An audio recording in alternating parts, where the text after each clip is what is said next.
Hola, audiencia, y bienvenidos a Oye Cinema Club. I am tonight's host, Jason Ishmael Eccles. I am joined once again, as always, by my illustrious panel of co-hosts, El Don Dino Spazzini, Steve Dez, and the one and only Marina Dignified Couch Potato, aka Watch, Laugh, Cry. Tonight we are reviewing the 2018 foreign film, a Japanese film, Shoplifters. This movie won the Palme d'Or in Cannes in 2018. um, the reason I selected this movie is someone recommended it to me many years ago, probably shortly after its release, I would imagine. Actually, the same person who recommended Capernaum, which we also reviewed here, recommended me this at the same time, and I put it on the same list. And I figured I'm gonna pull you guys into it with me. I didn't know what this thing was about. This is my first time seeing the film. All I knew was the box cover and the recommendation. Sometimes that's the way I prefer it. um, let's get straight into first impressions. Um, why don't we start with a Don Dino first impression, guys? What do you guys say? All right. Oh, yeah, let's do it. First time watching this movie, I had not heard of it. Very interesting. I mean, right off the back, I was getting Parasite vibes, and it made me think. I feel like we've watched one or two other Japanese movies. Is there this genre or subgenre of that the? I mean, clearly it's almost like a caste system, right? Of like just like people that are the hustling community. Like more and more I feel like these there are Japanese films that are part of this. I don't know if it's a genre maybe that I wasn't aware of. But the more we watch these movies, all of a sudden I'm kind of like, man, these are falling in like just like pretending to be other people and taking advantage and just it's very interesting. You guys let me know if you also feel the same way because I feel like we're watching more than just two or three films that feel the same.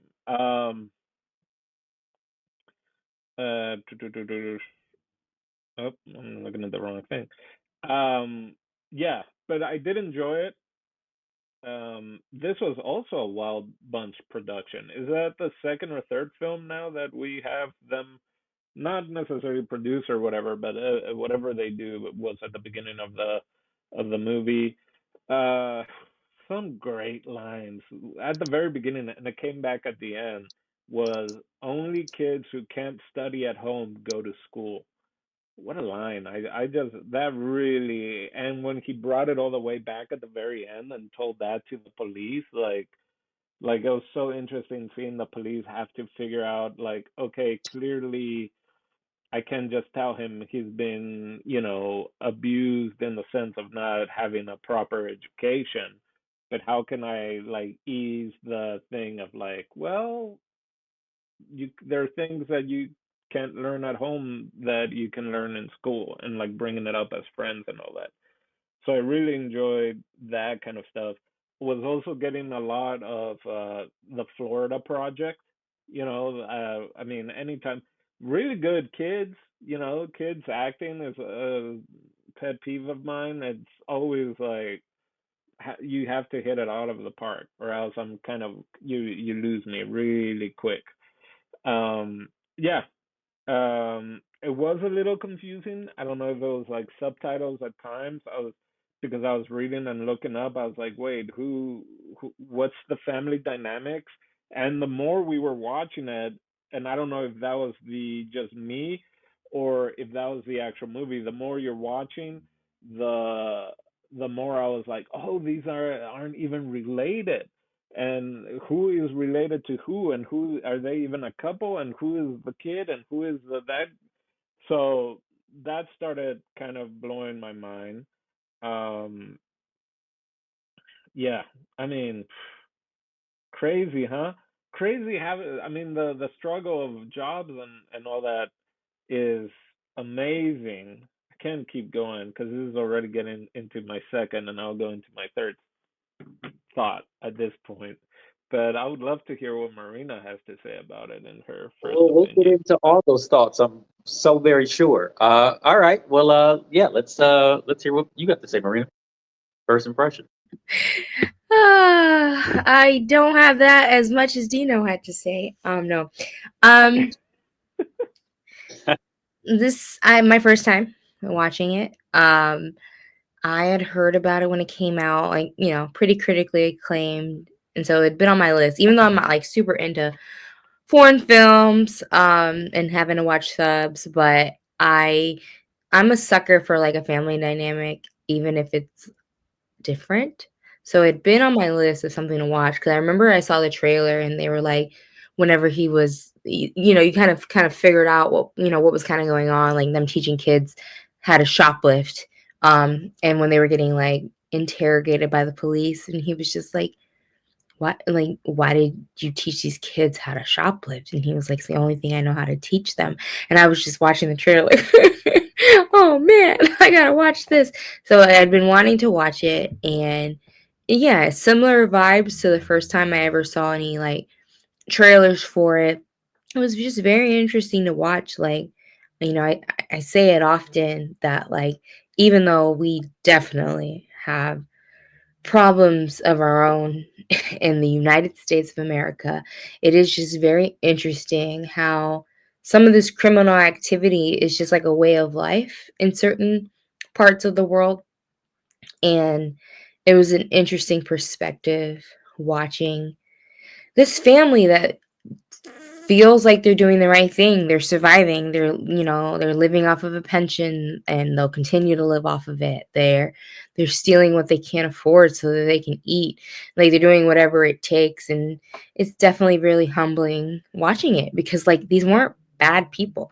Like it was just very interesting. Like when the kiddos when everything gets found out and he's like, "Did you kidnap them?" He's like, "No, we just found them and they weren't in a good situation." He's like, "Yeah, you kidnapped them." Like it's just like I was rooting for a group of people that are technically not doing the right thing, but you're just the human in you just wants them to win. So definitely really compelling story. Um that just really like really touches your emotions and just makes you take a step back and just really think about what people are doing in this world to have to eat and live, and they're working. It's not like it was just people that just, oh, I'm not gonna work, I'm just gonna steal. Like no, it's people have jobs. Like I remember when I don't really know her relationship. I think she's like the sister or something. Like this girl is a sex worker. Like why aren't they rolling in the dough with some of the stuff she's doing? It's like whoa, like she's like they're doing literally whatever they're working and still have to steal in order to have something decent to eat. Yeah, so but I enjoyed it. I enjoyed the perspective, even though it made me a little sad. It was still really good first impression. Cool. Very cool. I'll finish last. Steve, why don't you do us the honor? First impression. First impression. Just like Dino said, I also got, especially when they were more in the, I guess, beginning part of the housing scene. It was giving me the Parasite vibes. So, because I am like one of those people that didn't really finish or watch Parasite the whole way through, I was at first getting a little turned off because I was like, ah, but when they were showing the scenes of them actually shoplifting, that's when I really got like very intrigued because I was like, I want to see how they do it, the setup, the whole signaling, everything. And then when it really got interesting for me was of course, you gotta hand it off for the sex working part, but really was more about knowing that they weren't like a family. Like that's when I was like, what? Like I that's why I was on the edge of my seat because I was like, now I want to know about these relationships because I just thought everybody was related. It's just they kidnapped some girl and that's it. But he's like, no, everybody's just like, oh my god, this is crazy. Um, and then to comment on Marina that you were like, oh, they have to be rolling in the dough because sex work. Actually, Japan is like one of the countries that like people that work in the sex industry get exploited the most.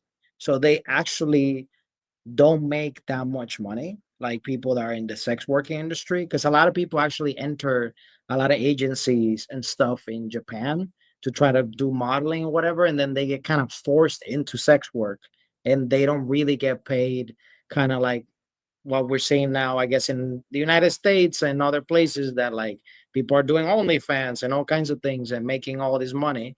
But over there is very different because that's still kind of controlled by mafia and yakuzas and all this stuff. It's like quite complicated. I was reading a bit about it, just because curiousing around, and but overall, I really think this movie is extremely interesting. There's like just parts in the beginning, middle, I guess, that I was just like, oh my god, let's keep it moving, y'all. Let's go. I was like getting a little desperate, but like especially all that plot twist of like, not only the grandma dying, but then they getting caught, like all this stuff happening. The kid essentially getting caught and telling, hey, don't teach that to your sister, like all those things. I was waiting on those things as well, of like, yo, are they gonna get caught, or if someone's gonna know, that they're doing signs and things. So like all these things really made this movie very interesting to me. And like, unlike Marina, I did not watch any trailer or anything. I like to watch everything just cold, just so I get surprised moment to moment. And yeah, overall, I really believe it was a very enjoyable movie that has quite a lot of substance there for like people not only living in Japan but living in a lot of countries that like, you know the the interactions between people and people is extremely different. Even with the sex work part, like one of the interesting scenes to me wasn't even the part of them actually like doing sex stuff to the mirror or whatever. It was when she was like kind of like seeing this guy that was like hitting himself, and like she hugged him, and he was like even gasping and all that stuff even after the time was up. Like those scenes like really made me like feel very connected, not only to the characters but to the story. And yeah, first impressions, I really enjoyed this movie. So, Very cool. Very cool. So my initial thoughts and first impression. It's really interesting that you guys had some pretty similar ones. I didn't. I didn't. First off, when the movie started, it gets right into the action of them shoplifting, which like makes perfect sense. Like, yeah, like let's get into them shoplifting. Like Steve, I did like yeah, I want to see how they're doing it. Like, how are they teaching these kids to shoplift? Like, how are they doing it as a unit? Are they slick? Are they organized? So I wanted to see all that. I thought that was done very well, and I just love how the movie just jumps right into like the shoplift, and it's like, okay, they're connected, and clearly these children have been taught to like move this way. So I really enjoyed that. That pulled me right into the movie. I'm like, all right, this thing's got action. This thing's got legs. And then the first thing that I thought about right away, where I see you guys thought about Parasite, I didn't. I never considered Parasite, which came out 1 year right after this movie. So I don't know if like maybe this thing inspired Parasite, or if it's just like very close together, sort of like not even the same country. Parasite's Korean, but yeah, I mean, I can see how you guys draw that conclusion. So that's pretty cool. What I thought about was, of all the Japanese movies I've seen, and I've seen a fair amount at this point, I don't think I've ever seen one about poverty. Like usually Japanese movies are about like middle class people or wealthy people, or a crime underworld, stuff like that. But I've never seen one straight up about. I've seen ones about family, but never one really about poor people. I don't know if I've ever seen like poor people be the centerpiece of a Japanese film before. You know what I mean? Maybe I have, but I couldn't think of any, and I still can't. So I thought that was kind of interesting too. I'm like, okay, well, let's see how poverty affects them in this world. Um, I gotta say, like, I really did like this movie. I'm gonna say, I think this is a perfect script. And I realized that, like, a little before the halfway mark, maybe around like the 40-minute mark. I'm like, wow, this is a perfect movie. Like far as like the way this story is developing. And then it occurred to me, like this thing is like an onion and it keeps peeling itself back and it keeps pulling itself back or it's like a close-up. And then like we just slowly pull back, I mean, to like reveal the rest of the world around these people. And it reminded me of something that the actor Keegan-Michael Key once said in an interview where he says good improv is like an onion. And you start off with just this idea, this onion, and all you know is like this, there's this hyper focus for the audience on whatever the thing starts off as. And then the improviser's duty is just to peel back the onion layer by layer until we discover everything we need to know about these relationships and where these people are and like what the objectives are of the scene and what they're fighting for. And I was like, that's what's happening here. And when we start to understand those family dynamics, I'm like, when I realized like slowly, I'm like, are any of these people related at all? And then they're like, but they're such a loving, caring, empathetic family toward one another. And they have the absolute, quintessential family dynamic that you've seen in any family dynamic film ever. But none of them were family. None of them were blood. And I was like, this is so freaking fascinating. And I love that. And then after a while, I realized like, okay, how are they related? You have to tell us like how they found each other. And the movie doesn't let down. It does that. And every time you find out how they found each other, it's just as heartbreaking as the next. And you realize that these are kind of the bad people. Like they're not doing, they're living on the outskirts of society. And I was thinking, okay, I don't know if we're supposed to be rooting for them because they're stealing, they're teaching kids to steal, but they're so lovable and they're so charismatic. And then you realize they're kind of doing everything they're doing like for the good of the whole, right? And so then that kind of got me. I'm like, they're trying to survive by stealing. They're not like, I'm like, you can tell they're all sort of like, I don't really have the word for it, but they're all sort of like people who live on the outskirts of society. They're all sort of like, I don't want to say degenerates, but they're all sort of like these people who live on the outskirts. But it's not like they're trying to live there. They don't want to stay there. They have gigs and jobs, and they're working really hard to survive.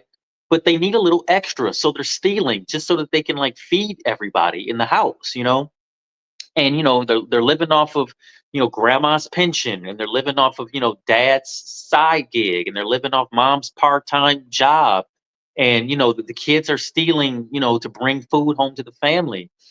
And then the sister or daughter or whatever she's supposed to be, she's doing sex work on the side, and they have like this arrangement that she doesn't do any of the other stuff, but she needs to make a little something too, so she's like off doing the sex work. And then like the fact that she's sort of been adopted by it's so many like layers and dynamics to their relationships. This thing is just full. It is just full. And I couldn't help but get emotional about the kids a lot in this film. Like I always get emotional about kids. And it was so interesting to me because they did kidnap this little girl. And I was thinking about that a lot. And I was like, they kidnapped this little girl. They ever going to bring her back? And then she comes on the news and the parents had to look for her in a couple months. I'm like, well, maybe they get to keep her. You know what I mean? And then it's like, of course they can't keep her. Like they have to get their comeuppance because they didn't do anything the right way.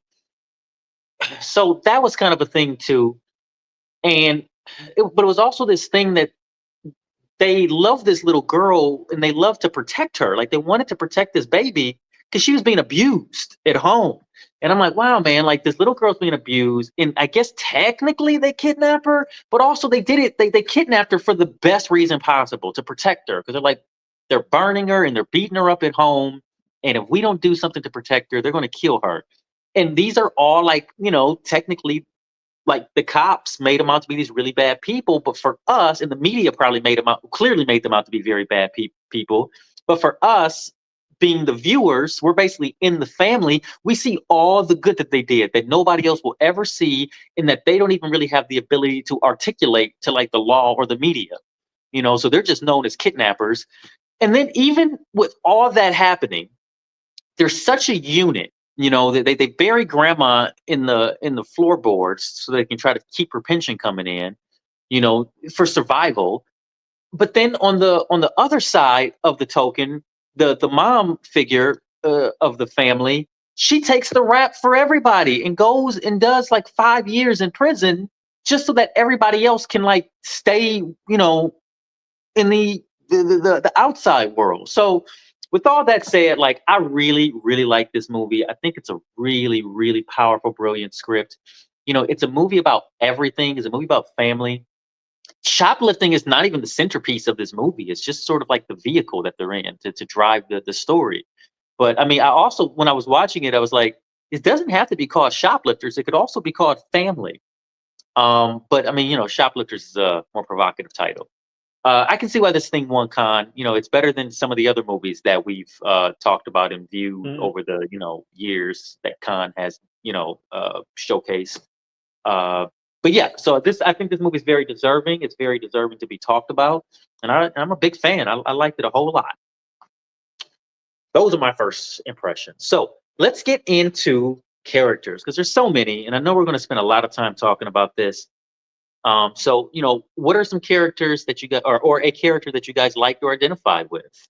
Talk freely. So first off, I wanted to mention before I dive into my favorite character, you mentioned like the media, how they portrayed them, right? It was like horrifying. Like they buried this old lady. They were taking her pendant. And I don't know about you guys, but it made me really reflect on like how media has such a control on the narrative. Because like we did have like a understanding of what was going on and why it was going on. But it was just like crazy, right? Like at the parents, these people were like beating this little girl up, and it was just like, oh, these poor people, they finally found their daughter. Like it's just so wild to me how like media controls all that, and just, it's tough. Even to a point where like whenever I get an Amber Alert, I'm like, I need more information. Like, Yeah. is this a mother fleeing from a dangerous home with her daughter? I need to know more. Like, is it, like just thinking it's so crazy how technicalities can make something sound so horrific, when in reality it's just people surviving. But at the end of the day, they should have went through the proper mediums. But it does stink. She was a lot safer with them. But favorite character, I'm gonna have to Before say, you do that, let me just add on. Let me just dogpile you real quick because that's a really interesting point that you brought up. Because not only does the media, obviously sway the public's opinion about these people because they don't know the full story. Even the media doesn't know the full story. I also thought it was interesting at the end of the film, we realized that they didn't even know the full story. There's lots of secrets within their unit, within their family, within their structure.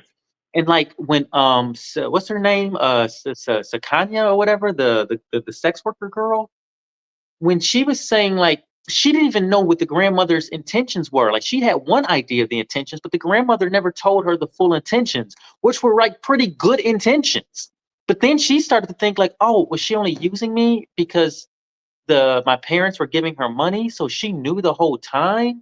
And she didn't know. You know what I mean? Like, but like now she has this like terrible opinion probably of the family unit when really like they were all still protecting her, but now she thinks like they were using her just to get the money from her parents, which wasn't even the case. But yeah, go ahead, I'm sorry, I just thought that was important. no, it's definitely true, and it did impact. Like it's crazy how you can be in something, you're breaking bread with people, but a simple article, a simple like intrusion of your thought can like can sway you. And but yeah, but favorite character for me has to be the wife. I don't know how to, if it's no Buyu. I don't know how to pronounce her name, but the one who ended up going to jail for everybody. She was my favorite because like I feel like they really did a good job at like showing her progression into things. Like at first she was like, this isn't a foster home, like take that girl back home. And then once she heard what that little girl was living in, she was like, no, we can't take her back. And then later on we find out that she had scars of her own. And so I definitely can relate. I can to relate to her personality and just like what she's been through and her ups and downs, and just to the end, just being so loyal in the end, and like taking all the blame and everything. So she was definitely my favorite. I'm sorry, I bet she was a few people's favorites, but I went first. Ha ha ha. But yeah, Mama Bear is my fave. Nobayo, her name was Nobayo. Nobody. Yeah. I'll go next. So I'm not gonna pick the same character, y'all. I'm gonna say favorite characters, not just character. I'm gonna say the little kids, the young ones, because every time I see a movie that has actual little kids, it's not like I don't know teenagers portraying to be little kids, actual little kids, and they have to do something like maybe during the movie they have to, which didn't happen in this movie, but like if in a specific movie they have to curse a lot. I always wonder, are those kids like cursing a lot now, like in life, because they learned that from the movie. So here they're dealing with the subject matter of like shoplifting and signaling. So I'm like, how are these kids actually shoplifting, like, like in real life once they learn this? Or were they given like a speech of like, hey, we're doing this for the movie, but this is bad, you know what I'm saying? Like, don't, like, I'm just curious about that. And also with kids, because they're so, especially how they're portrayed here, they're so innocent, you know like just the fact that they're doing this like so professional, like especially that beginning scene of like that little kid with the dad dude and stuff.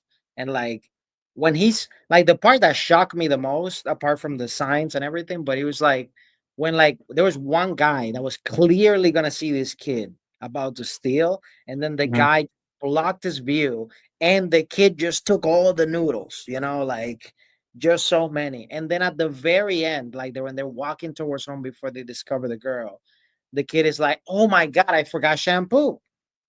Like all those things like made me like very intrigued of like, wow, like even me thinking as a kid, the actor or whatever, like with those tendencies just like be on me because of that, like learning how to, I guess, shoplift in a movie that you're like, you gotta play your situations like it's a real thing. So yeah, I was mainly just curious about that, and that's why I picked them as my favorite characters. Yeah, that's really cool. That's really cool. All right. Um, Oh, favorite character? Oh, by the way, I forgot to say that this is the second movie we're watched now where someone's trying to rob something from a car and they end up taking a baby or a little kid. Was an African movie? I think it was an African movie we saw, right? Where the oh, that's right. yeah There was the wait, was that was two African movies that happened, right? yeah, I think so. Yeah. Where All they're foreign like, films, a lot of baby theft.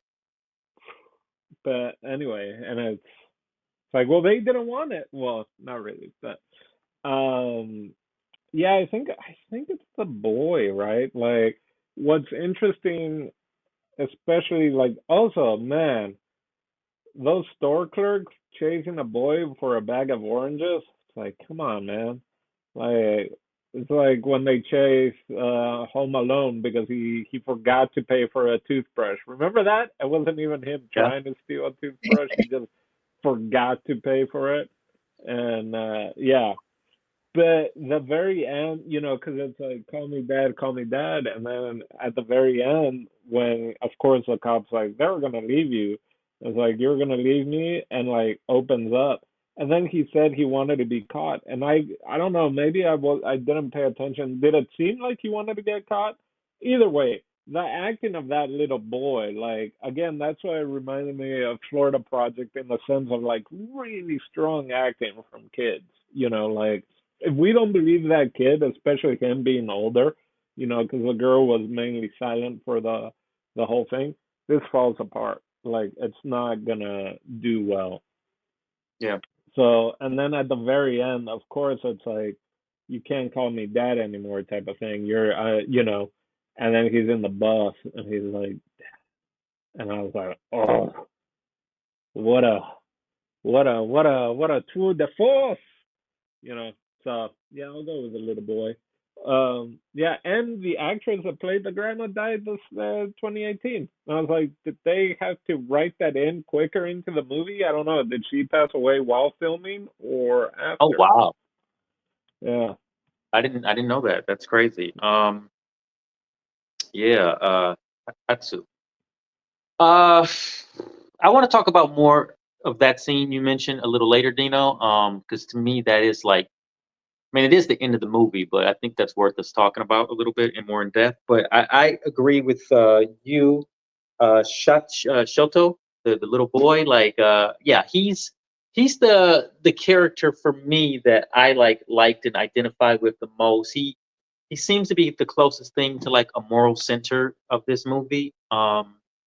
Where that's where I usually like identify, I guess. Um, I liked him a lot. He's a kid and he's trying to figure it all out himself. And I really like how his story kind of unfolds because, we end up finding out like, oh, that's not his dad.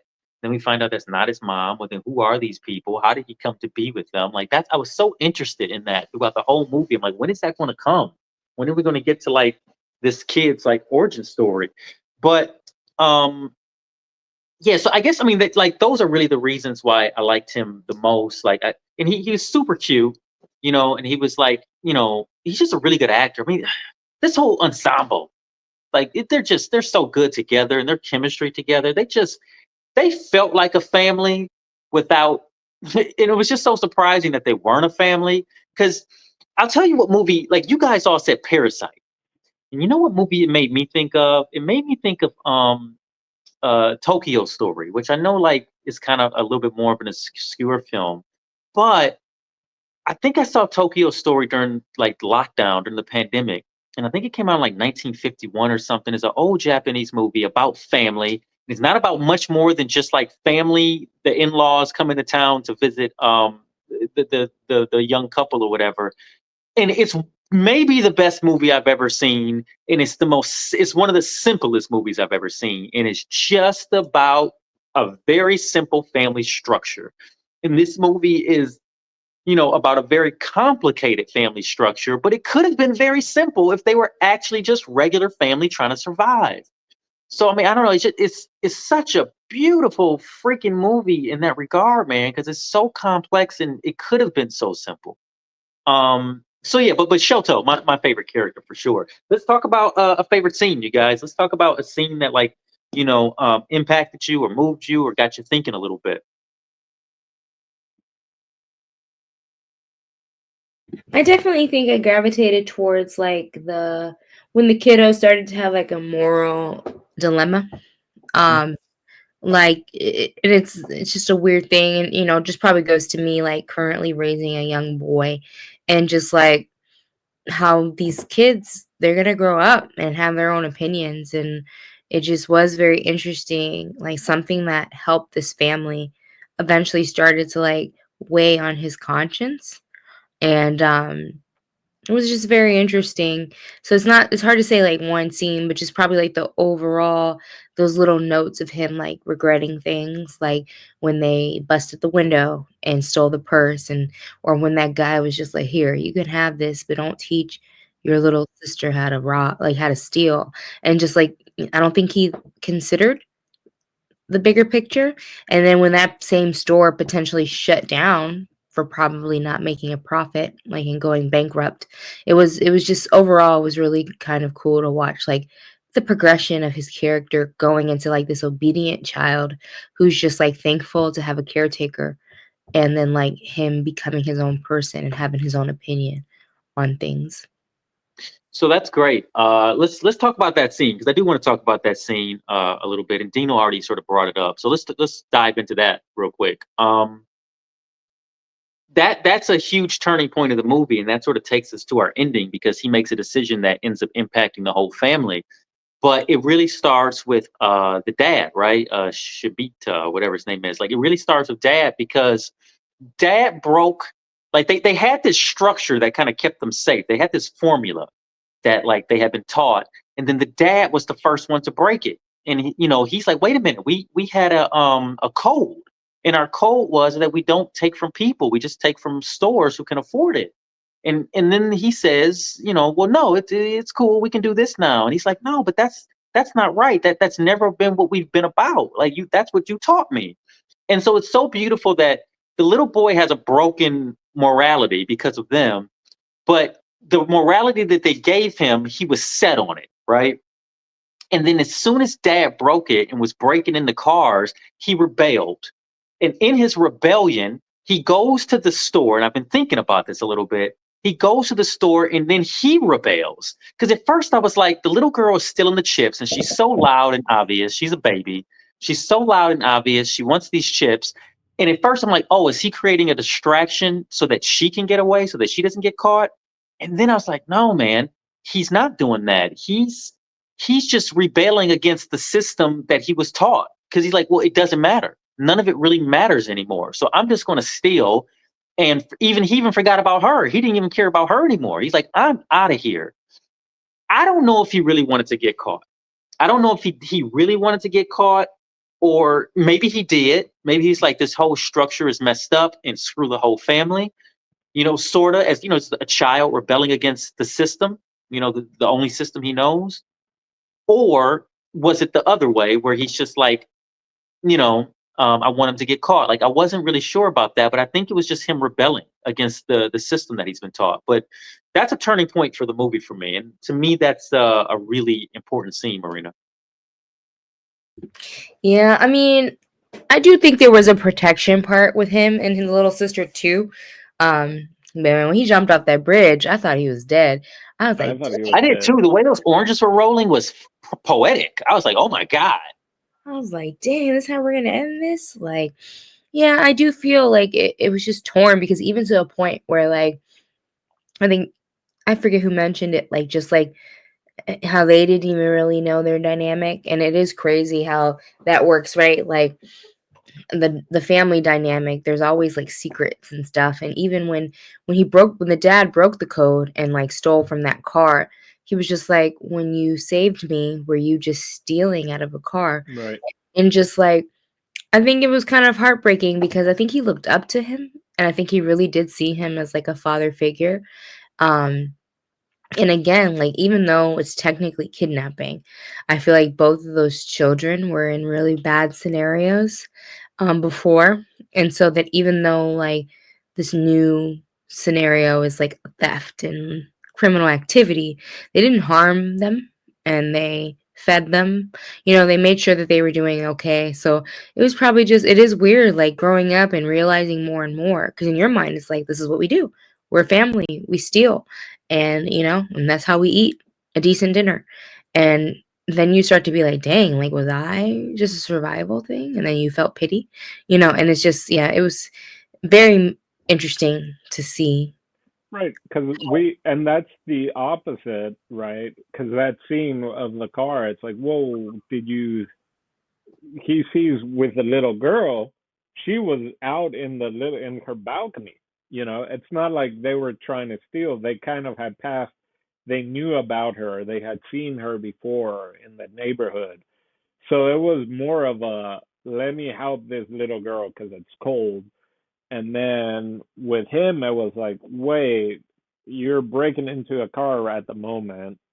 Was that all you were doing and you just stumbled on me? Or did you see me and kind of like, oh, let me save this boy because they just left him in the parking structure of a gambling place, which, yeah.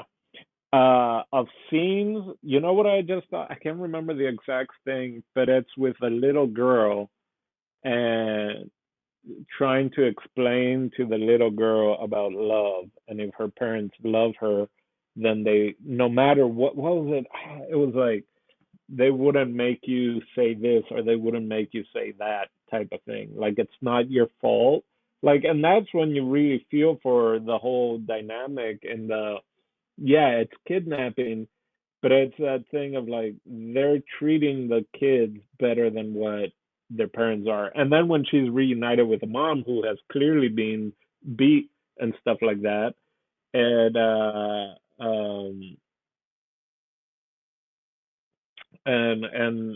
and then it's like, she asked her daughter to say she's sorry for like touching her, because the little kid's gonna touch, they don't know any better.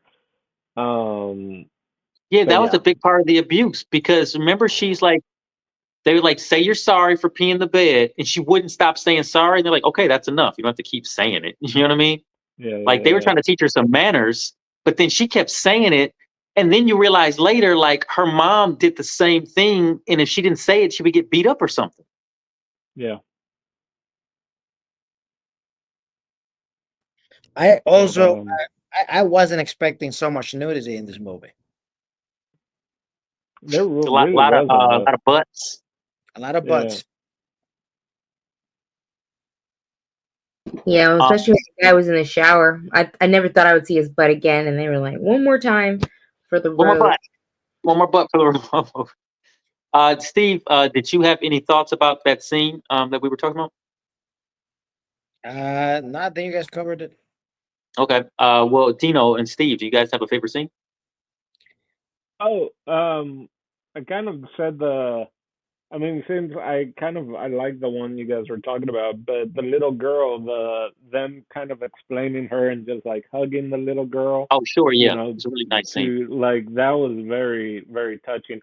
Oh, but shot wise, frame wise, I don't know if we're gonna get into it at all, but there were some beautiful shots, and then so interesting once they were caught and they're all being kind of interrogating, and it was just like the movement of the camera kind of stopped and everything kind of became still through kind of towards the end of the film at that point. Like it was no longer kind of flowy and stuff like that. But the shot of them hearing the fireworks and then seeing the bird's eye view of them looking, because it's like you have the roof of the house and then you have the trees, and you can see it's all new buildings around them. That was one of the things we haven't even touched about, but they're trying to buy the place from the grandma. You know, they're trying to get her to move out so that that can be developed and sold into a new place. That's something, right? And but yeah, the framing of shots was really really cool, and just a shot alone was them trying to see the fireworks because they could only hear it. So it's so interesting, them all kind of looking up to try and see if they can just peek out and kind of enjoy a little bit of that firework, which again reminded me of Florida Project because there was always Yeah. fireworks happening there from Disney World. Which Florida Project came out like a year before this. Am I right about that? I mean, I think for like all three of these movies came out like 1 year apart. Yeah, maybe. Um, But okay, the big difference, this is like found family, right? And the family you make versus, that clearly that's what he was trying to figure out is a family that the literal translation is shoplifting family. So okay, uh, that's that's funny. apparently the literal translation. Yeah, this is yeah, they're definitely like a band of misfits. Steve, did you have a favorite scene? I mean, I did mention one of my favorite scenes in the first impression, but I'll Okay, re-mention and maybe re-mention and maybe mention a scene that wasn't mentioned.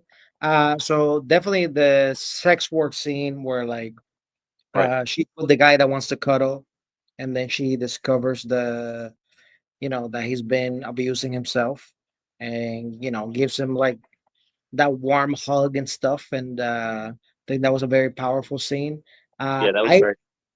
I really like also the scene of like even though it was like brief, but like it just there's so much just in that scene, which is the scene where they're like visiting the lady in prison, like the kid and the dad. Hmm. And essentially you can see there kind of like the disconnect a little bit of everybody of like the guy is still kind of like in survival mode of like, yo, what do we do? The lady's already like, yo, let the kid find his parents because we're not good for him. Yeah. And like just that scene alone, it was like quite a brief scene, but just in that scene you see like the different mentality of everybody and just how much also care there is, especially from her to the kid. Uh that she's still very loving, even though she's literally in this situation because of the dude, and the dude is still in like desperate mode and stuff. But she's very loving and caring and stuff, and the kid is kind of like, oh wow, just like discovering basically these news. And as the audience, you also start also learning all these things. I mean, you kind of learn it from the interrogation, because that's when they start going like, "Oh, you give that kid your name, like that's your name," and stuff. And but yeah, that I thought those were my favorite scenes. Yeah, there's a there's a lot of actual powerful scenes. Like, and some of them are like really simple. One that I really liked, just because it was such a departure from everything else that sort of happens in the movie, is the beach scene. It's like the first and maybe only scene in the movie where they're all just like really happy. I mean, the fireworks, they're like happy for like a moment, but like the Right. beach day, like they go to the beach and everybody's happy and they're together and they're having fun for the first time. And I really like that. And I really like the shot of them all running onto the beach and grandma is like behind everybody because she's like slow and old. But then you realize later, like, oh yeah, she's passing away. She's starting to like, die or whatever. And I really like the scene on the beach where the grandma is talking to the mom or whatever, and like she becomes the sage of the movie at that point for me. Like she gets like that sort of Joseph Campbell character where she's like, I'm the sage and I'm going to pass on some like lasting advice that's going to help you move forward. And she sort of gives that that loving motherly elder advice that you get to like sort of help you with the rest of your journey. And and you can tell she's like winding down and she says something so beautiful where she's like and it's so philosophical. She goes, yeah, this is all going to end soon. This is don't I mean like and soon could be anything. Like she's really old, so it could be really soon for her, but then like life is short in the grand scheme of things. So she goes, and she's seen so many transitions, so like younger people don't know, every moment is like so much slower for them than the old person. And she goes, well, this is all going to end. And she doesn't even really consider it. It kind of goes in one ear and out the other. And like obviously, like that's by design in the script, sort of, where she's like, we're having fun at the beach. But the grandma says that, and it just kind of made me kind of like kind of sink into myself for a little bit and get like really like introspective. I'm like, she's right. Like, no matter how good this is, this moment, none of you guys are actually family. And when grandma passes away and her pension, this is what I'm thinking. When grandma passes away and her pension goes, everything about this family is going to change. You guys are going to be in such a struggle for survival like you've never been before. Once this income, like once your baseline income is depleted, like, and I was like, wow, this is like so crazy. And then like, grandma, you can tell she's getting old in that scene. Like she's for the first time, she doesn't really have any energy left. And then she makes mention to like these old spots in her leg. And I'm like, yeah, I can see where this is going. Grandma's got to go for this story to continue. And yeah, it's just to me that was a super powerful moment, and it's just like everything does change, and then what happens when it changes? Like, what's it's the only constant, right? Yeah. Steve. Incorrect. Every time we come back, the hat's different on Steve. Yeah, so those are our favorite characters and our favorite thoughts. Does anybody else have anything else they want to add about the movie? Um, maybe did I miss this? My only question is the grandma goes and gets money from the parents of the younger girl who is doing the sex work in the sense Mhm. of just stripping. So not the actual grandma of her then, No, or so well, yeah, that was a little confusing, and you really have to they, pay attention to they what's said happening there. they stole the husband or some the ex So I her husband was stolen. So the people she goes to visit, that's her husband's son. And her husband was stolen by another woman who's like gone now or whatever. And the husband is gone. So she's like the only one left. What I didn't understand was that the parents are covering for the girl because they're like embarrassed. So like, oh yeah, she's studying in Australia, right? They're like, oh yeah, right, yeah, she's away studying abroad. And the grandma kind of laughs like, you guys, you don't have your shit together. You don't even know that she's been living with me. What I don't understand is why the daughter came to live with the woman, like why she came to live with the grandma. I don't that part I didn't quite put together. step I don't know if you grandma guys then, caught right? it. Not even. right? Or Was right? that? Not actually related because she was No, she would have been, yeah, not related at all, actually. She's just her the granddaughter of grandfather's the her woman who stole her husband. yeah. Her grandfather's ex, basically. Yes, that's right. And they were paying, so why were they paying her though money? Because they felt bad for her because, like, the husbands, I guess, like, I think that wasn't even like really, she may not have even really been getting a pension. She might have just been getting the money from them. And I think they felt bad for her because they're like, well, you didn't even get dad's pension because dad left you. And, we feel bad for you going without. So I think that's what it was. I don't even think she was really getting a pension for real. But then they went and still got something from the bank though once she died because they knew the passcode because it was whatever Yeah, I'm that. curious. I guess maybe you're right. I don't know. I'm curious if it's similar to like American pension. Like, even if so, I always tell John if he ever tries to leave me when he dies, if he dies during his like social security or whatever, first wife gets it. So so joke's on you. But no, Jokes on you. Until you turn 70 or you start taking your social security. oh really? I know that from my uncle passing away and my aunt. Yeah. So, because at 70 you have to. I mean, clearly this is current You have social to take it. I security. think you can take Social Security starting at 62, but it's less. Yes, You have to take it at 70. correct. And so yeah, so when my uncle passed away, like we found out that she was able to get his social security until she turned 70 and was required to start taking herself. Sure. But that is current social security. I mean, who knows if we're gonna have that? You know. Yeah. I'm curious what Right. the laws are in other countries, but yeah, Yeah, I who was knows how it's structured in Japan? And it could have I'm just been a pension. It could have been a pension just from his job. well. But I was also really confused on that was the one thing I still have questions, like the dynamic of like why the money was there, like why they gave it to her, because that's the money they found, right? When she They passed. Yes. found some money in her Yes. like bookcase or something, right? They were like, what kind of That's scam the was she? one that the parents were giving her. Mhm. Yes. Yeah, I don't know. Hey. Yeah, that you're right. That was the money that the parents were giving her. Correct. So yeah, she probably did have some type of pension situation coming in because they did go to the bank as well. You're right. Yeah, that was kind of an interesting thing too because the kids are looking like, what's going on? And they're like celebrating. Grandma's gone, but they're celebrating like this money that she left behind, and they're kind of like, well, that's the way it goes or whatever. Um, Kind of like you just inherit whatever the tribe leaves behind, and that's that.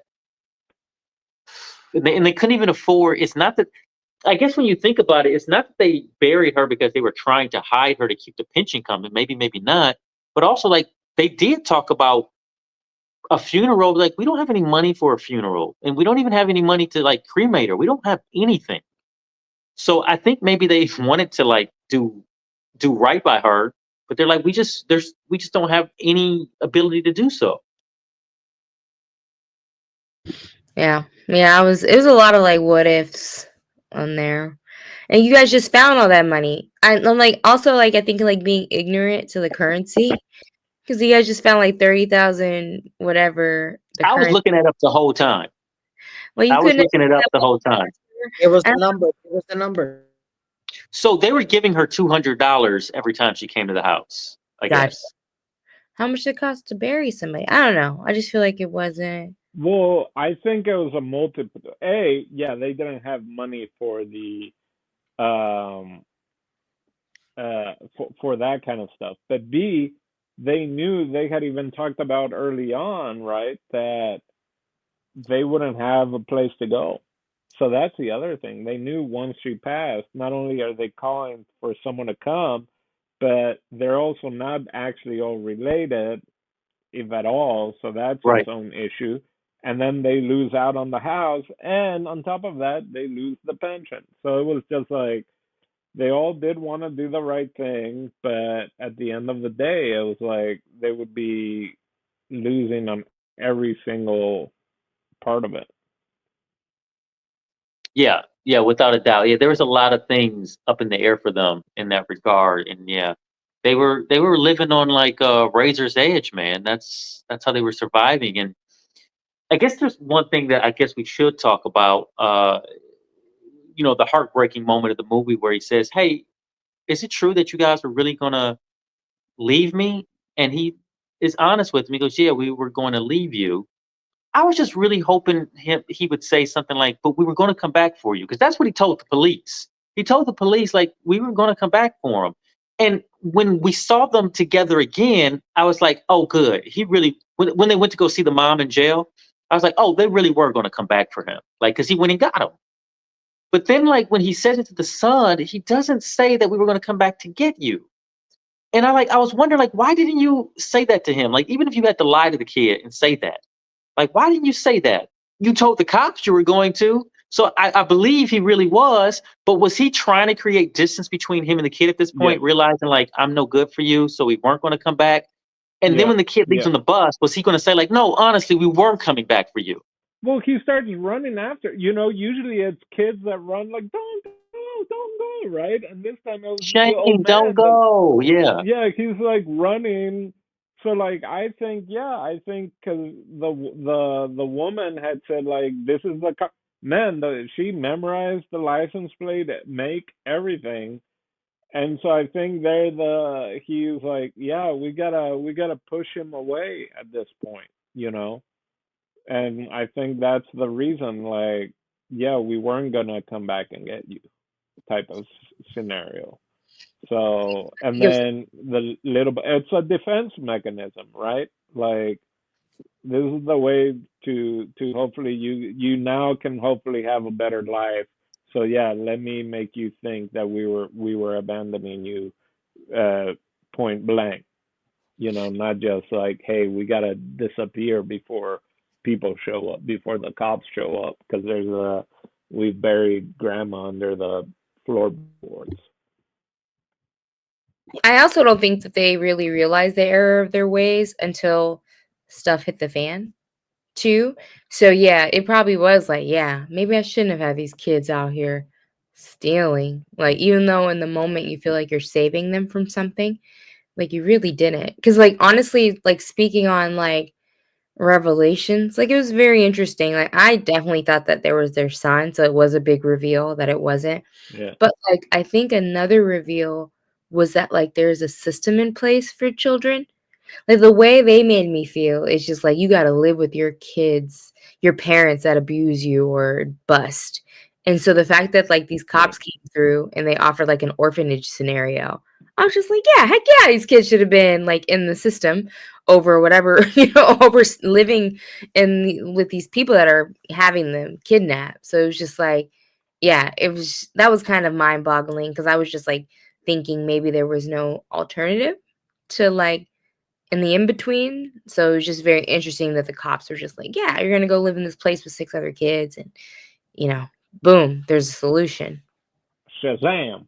I have a yeah. I mean, Um, maybe orphanages or whatever that situation was. Maybe that's like foster a homes. better situation in Japan than it would be over here. Because the first thing I thought about was it's like those kids are gonna like beat him up when he gets there or something. Like it's a Yep. whole nother movie now.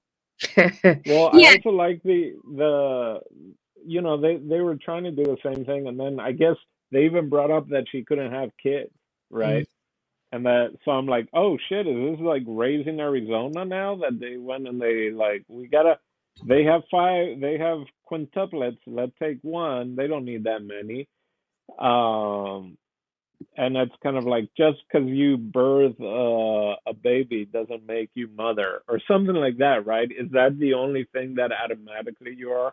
And that's the thing of loving, right? Of the idea where adoption and all these other things also happen. That sometimes just because, yeah, someone has a baby or whatever, they're not prepared, and sometimes they shouldn't even be allowed to have that responsibility.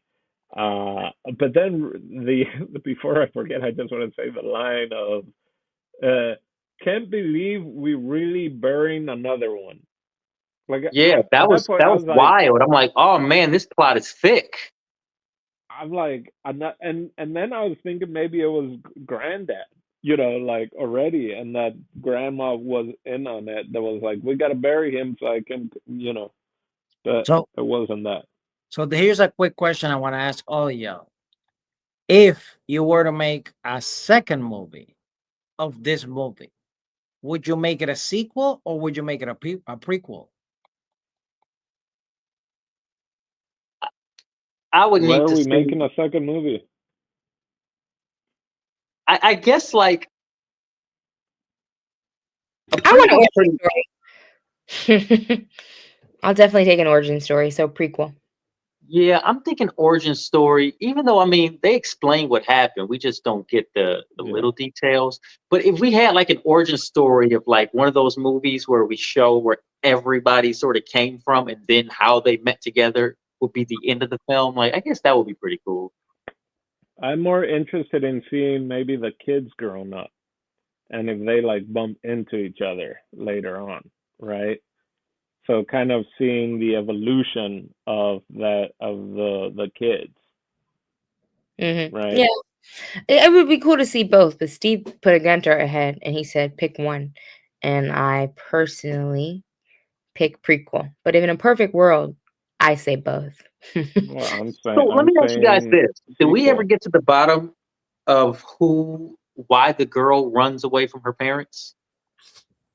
When? The Oh, older, Yeah, the older girl, the sex worker. no idea. I have no idea. well, so was she the one that also had the burn? And she was like, I also have the burn, and that's where I didn't understand. Or No, was no, that that was the mom figure. But okay? she did say All she right. hurt herself to the guy when they had the private room session. She So said, maybe "Yeah, I hit myself too, right?" yeah, maybe she just wasn't happy there because they had like expectations for her.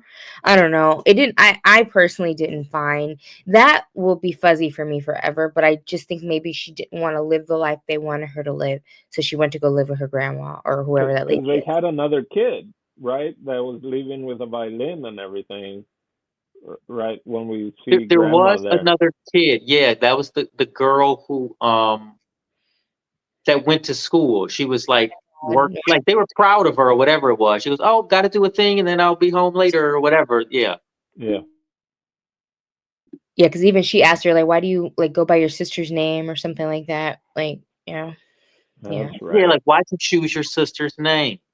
I feel like her role, I feel like maybe they cut off some scenes that kind of gave us more input into her. Maybe they realized later that she wasn't as important to this like shoplifting kid thing. But I personally would have taken a little bit more breadcrumbs from her life. It would have been just a little bit more interesting because it was confusing. Like I blinked and the grandma was at these people's house and they gave her money and I was like, what did she convince them of? I was like really confused. They Um, also took the grandma's last name, like which was the name of her husband. mm, Like I just realized that when I was looking at the characters' profile names, like the girl and the wife and the husband of the dad that we never meet or whatever, their last name is Shibata. And then like they were all going by Shibata.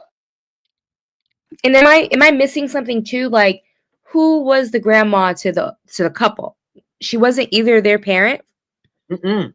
She was just the first wife of the guy's dad, of the man's dad. Gotcha. She was just of their grandma. She was well, I mean, she was just the first wife of the dad. That's all. Gotcha. And they just felt obliged to take care of her because I guess the dad left her with nothing, or Gotcha. not even take care of her, just to give her a little something. Dino, since you mentioned that she died, did she die during the movie or she died after? After, because she had been working on a couple other movies also, apparently. Well, that's very interesting. And what a peaceful like like more. She's like immortal. The last year she was on Earth, there's like a film out there with her, and she says thank you, and she comes to peace with death. That's pretty cool. Like, if you're a family member, you're like, wow, my family member is like in this movie forever, like saying Yeah, goodbye. The yeah, year that's she, really powerful. you know, It's really powerful. So let's little administration here.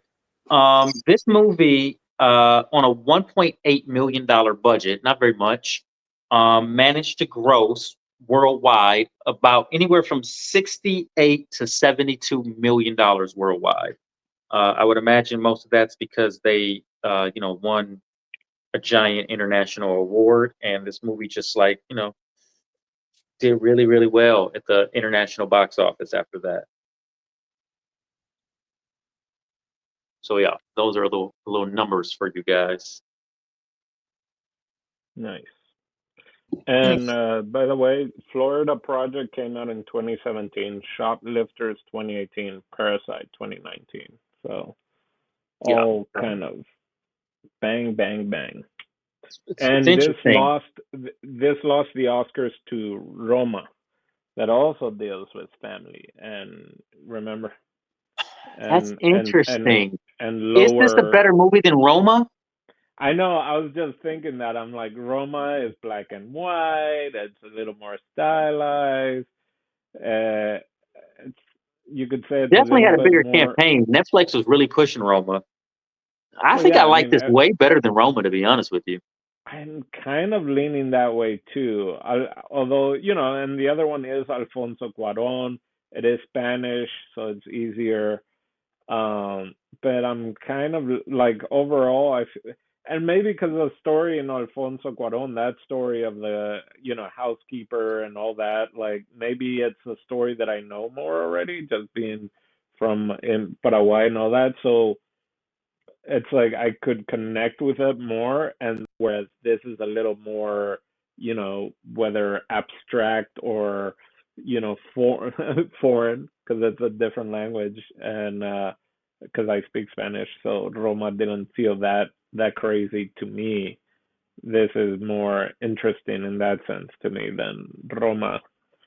Um, so yeah, I might agree with you that maybe this might have been a better movie than Roma, which is Scandalo, because I do love me some Alfonso Cuarón. Yeah, for sure. It's kind For of sure. that's the whole thing with Netflix coming out with those. I'm sorry, Mank black and white movies where they're like, "This is amazing because it's black and white." It's like, okay, guys, This is we get amazing it. because it's black and white. Yeah, we get it, Netflix. We get it. You're getting into your artistic stage. Okay, okay. Well, just so you guys know, in case you're interested in this director's work, Hirokazu Kore-eda. Hirokazu Kore-eda, he did a movie in 2023 that won Best Screenplay at Cannes in 2023. The name of that movie is Monster, and it also features the lady who played the mom in this movie. So He just so also you got guys a know, in case you 23rd. want to do some further work. Yeah, I did also read that in 2013 he had a movie, Father and Son, and that's when he first had the idea for this movie of the like chosen family and how that kind of might work out and all that. Oh wow. So, Okay. and that also won some awards. So yeah. So he's been on a track. I mean, it'll be very interesting to see some of his other work. Is this a Criterion film by chance? I don't think so. Yeah, I don't know. Well, it looks like there is a feature article about it on the Criterion website, but I'm not sure if it's part of the collection or not. I mean, it's a Palme d'Or. They normally pick those up, right? The candy, maybe. Yeah. Um, yeah, there's definitely some print, some ink Yeah. for the Criterion, but I don't know if it's a Criterion film. I don't see any like boxes or anything. But let's jump into a final thought, if you guys don't mind. I'll do Okay. it. Okay, Steve, you do it. All right, I'll keep mine nice and brief and dandy. This movie is actually quite a good movie. It would have definitely been not on my radar if it wasn't for Cinema Club. Uh, I'm excited that like this movie's title did not disappoint because I was like, shoplifters. I better see some shoplifting, and Sure. it did not disappoint. It gives you even more than just shoplifting. It gives you this dynamic of possible family, but not quite. But yeah, but they're scamming, but no. So there's a lot of that. It's like one of those films that like I think is actually refreshing to watch a second time, because if you watch it the first time, you're going through the dynamics of the family and everything, but then when you watch it a second time, knowing now the information of they're not actually a family, you start seeing things from like a different lens, a different perspective. So I definitely think this is one of those movies that for sure, once you watch it once, and if you actually enjoy it, you should give it a chance to watch it a second time. So I would definitely recommend this movie to a lot of people, especially those that like Parasite, right, Marina? And yeah, Ah, just people that in general want to just like l- get more into like foreign films are actually really good. This will be in those categories for me. And yeah, those are my final thoughts. Very cool. Very cool. Anybody else want to jump on a final thought? good stuff. Go watch it. Wear a beanie hat while you're watching it, specifically, so you can feel like you are going to shoplift. Yeah. Funny story. I used to shoplift when I was a teenager because Has a statute of limitation run out before you tell us a story? I hope so. Okay. Yeah. Yeah. Yeah. If not, F it. We all got to do some time. I'm just kidding. Um, this is a hypothetical scenario where I was a teenager and I couldn't afford anything, so I would like Allegedly. allegedly steal like toiletries, like, toilet paper and just whatever. It was pretty funny. I remember I got caught once, and this lady was like, "Don't get caught up." She walked away, and it was just so cool that she didn't turn me in, and I didn't take anything after that or before that. Whoever's hearing the story. But yeah, so I get it. I totally empathize with these people because they weren't stealing fun stuff. They're stealing ramen. Like what? It's just so crazy. Like how it goes, man. I wish we all had enough money to eat and stuff, and I wish everybody had a roof over their head and some food, and it didn't have to do something criminal in order to survive. Right. They definitely weren't stealing fun stuff. Like the only thing they really paid for in the movie, they were paying for like his favorite food, which was the croquet. What do you call it? Croquets? Yeah, Yeah. yeah. It's like the yeah, yeah, yeah. Yeah, it's tough. But yeah, I'd watch it again.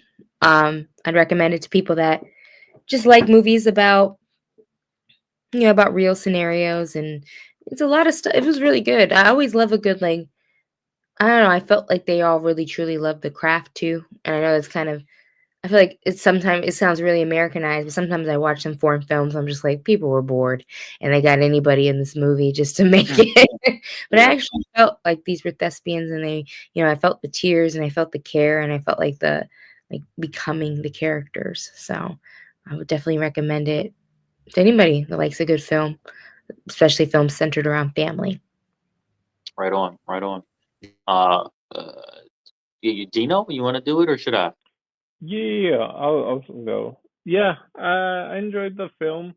Um, definitely, definitely would recommend this to people that like foreign films. I feel like it's one that comes up that I'm sure I can bring up in conversation. Like, oh, you know what I just saw? Boom, this. You might enjoy it. What's interesting, I was just also looking. So the director you just said that he had the mom in his newer movie. Well, I had mentioned his 2013 movie that was father and son, and that one it has the father figure Mm. was the father in that one. So interesting seeing the filmmaker using his previous film, the father, the actor that did the father being this one, and then the mother figure in this one be the mother in his next film. That's Right all. on. Go watch the movie. Right on. Final thought from me. I really like this movie. The acting stands out the most to me. There's not a dull performance in this, all the way from the 5-year-old girl to the, the older, elder grandmother figure. They're all terrific actors, and I've said this earlier: ensemble, ensemble, ensemble. They're not just good; they're so good together. Like there's not one bit of bad acting in this thing. It's thorough. Um, I want to share this with you guys too. This is the movie poster. Oh no, don't, yeah, this is the movie poster that they use for Khan. This ring light is kind of messing it up, but you guys can see it's the beach scene, but it's also that like Japanese sort of Yeah. painting Wall art style or that's like famous. Yeah. So I really like that. The poster that they use like to advertise it now is probably a little better because it's a film poster and it probably gives a better depiction of what it's about. But this is just a really nice poster. Like, I would, if I was a poster guy, I would own that. I like that a lot. Oh, and look at this other one. This other one is the scene that I was talking about. That's them looking at Oh, the the fireworks fireworks. scene. Oh yeah, that's Yeah. terrific. That's really good. That them yeah. Some really cool I just want artwork. I just want to show my phone screen. Yeah, what do you got? Oh, look at that! Look at that movie poster Oh, right who that there. baby? Is that your baby? Or is Yeah, that you found that? Where'd you find that baby? we'll talk about it later. Mhm. Oh, Right. okay. Um. So, would I recommend this? Yes, I would recommend this to mostly every adult, with the disclaimer that there is a little bit of nudity. There's some Japanese butts in it that you're gonna have to look at. Sex work. Um, there is sex work in the movie. Nothing like brutal or anything like that. Nothing like ridiculous. But these girls are like shaking it a little bit for some dudes. I guess. So yeah, that happens. So it's an adult film, but it's such a wonderful movie about family. Even those which even those people aren't actual family. It's such a good story about family dynamics and structure and like what it even means to be family and looking out for each other. It's really beautiful in that way. It's also just a really well crafted, well directed film. And I said this right when we first started, and I can't say it enough. I think the script is without flaw. It is a beautiful onion that peels itself back and reveals everything that I think you need to know to really get at the story. And by the end, I got a little like that guy who was like trying to hold in the tears in the sex work scene. I was doing that by the final scene of the movie. So yeah, this You thing this didn't thing's got hold some tears. heart to it. Yeah, I mean I didn't get any tears out of it. Like I'm not opposed to crying during a film, but I was getting a little choked up, no doubt. Um Really nice film from beginning to end, top to bottom. I really like it. Would I watch it again? Yeah, I would definitely watch this thing again. I don't know the occasion, but it's good enough to watch again for sure. And I would definitely share this with other people. And I would be proud to say, like, have you seen the movie Shoplifters? You gotta see it. Like, so yeah. Um, those are my final thoughts. So I guess like all the time, my only question for you guys specifically, Steve, what do you got for us next week? But next week, I Give am me so Shiesty. glad you asked me, because it is now my turn. I have to shoplift a little bit more. So it is Dino's turn. Hey, which did I pick, Steve? I already forgot. I think it's to be or not to be. It's just I didn't realize it was my turn again so quickly, so I just have a list of movies, and sometimes it's from the Criterion closet when I hear people recommend movies that they like, and this is one of the ones. And so yeah, that's what Looks we're watching sinister. next week.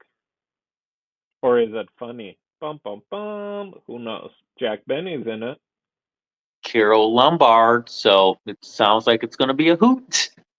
Yep. There But we yeah, go. So for Jason Echoes, Watch Laugh Cry Marina, El Dondino, and me, Shoplifting Shibata, Steve the CB. We'll catch you next week. Bye bye. bye.